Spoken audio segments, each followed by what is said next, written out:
நம் வடசண்டையினுடைய ஜான்சி ராணி அங்கு புனிதவர் எஸ்ராஜன் அவர்களே, மேரி அவர்களே, உங்கள் அத்தனை பேருக்கும் வேண்டிய நன்றியை தெரிவித்துக் கொண்டு தொடர்வோம் நம்முடைய மக்கள் பணியை.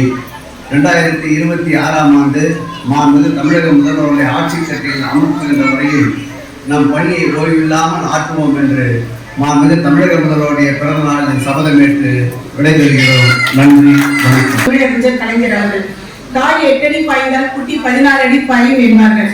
ஆனால் இந்த குட்டி 120 அடி பாயும் என்பதை நிரூபித்து 25 ஆண்டுகள் கழித்து 1/1/2025 அன்று திருவள்ளுவர் சிலைக்கு 25ஆம் ஆண்டின் வெள்ளி விழாவை எடுத்து அதனை பல வகையில் தமிழ்நாடு முழுவதும் கொண்டாடினார்.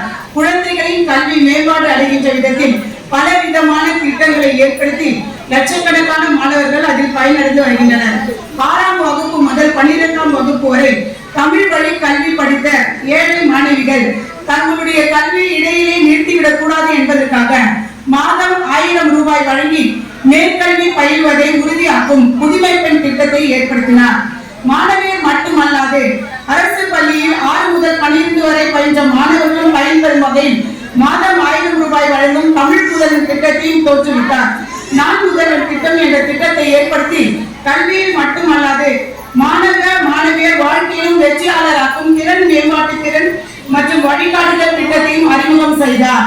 குழந்தைகள் காலையில் வீட்டில் சிற்றுண்டி அருந்தாமல் வரும்போது அவர்களால் பாடத்தை சரியாக கவனிக்க முடியாத காரணத்தினால் பள்ளியிலேயே காலை உணவை கொடுத்து பிள்ளைகளை நல்ல முறையில் கல்வி கற்க காலை உணவு திட்டத்தையும் செயல்படுத்தினார். இதனால் தாய்மானவர் என்றும் ஆனார்.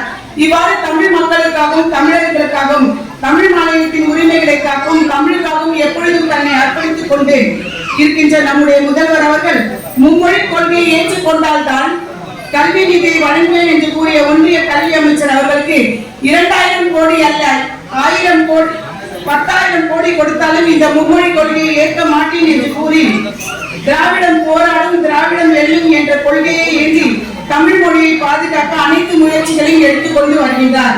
அத்தகைய நம்முடைய முதல்வரின் பிறந்த நாளை மக்கள் முதல்வரின் மனிதநேய திருநாளாக வடிவமைத்து 73 நிகழ்ச்சிகளாக கொடுத்து மனிதநேயம் 19வது நிகழ்ச்சியான உணர்வோடு குழந்தைகள் படிக்கட்டும் உணர்வோடு முதல்வரை புகழட்டும் என்ற தலைப்பில் எண்ணெய்க்கு கொன்றாக்கும் உயிரில்லை செய்நெறி கொன்ற மகத்தி என்பார்கள்.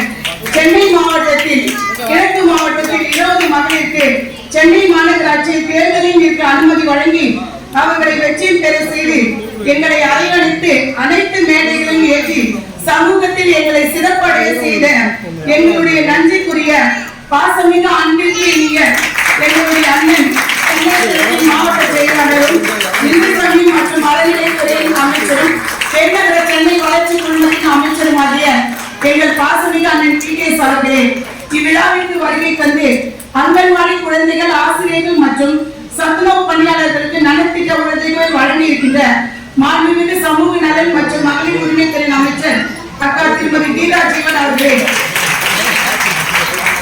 வரவேற்பு ஆற்றியிருக்கின்ற கொளத்தூர் கிழக்கு பகுதி கழக செயலாளர் சகோதரர் ஐசு முரளிதரன் அவர்களே, கொளத்தூர் மேற்கு பகுதியின் கழக செயலாளர் அண்ணன் நாகராஜன் அவர்களே, தலைமை செயற்குழு உறுப்பினர்கள் கே. சந்துரு அவர்களே, மகேஷ்குமார் அவர்களே,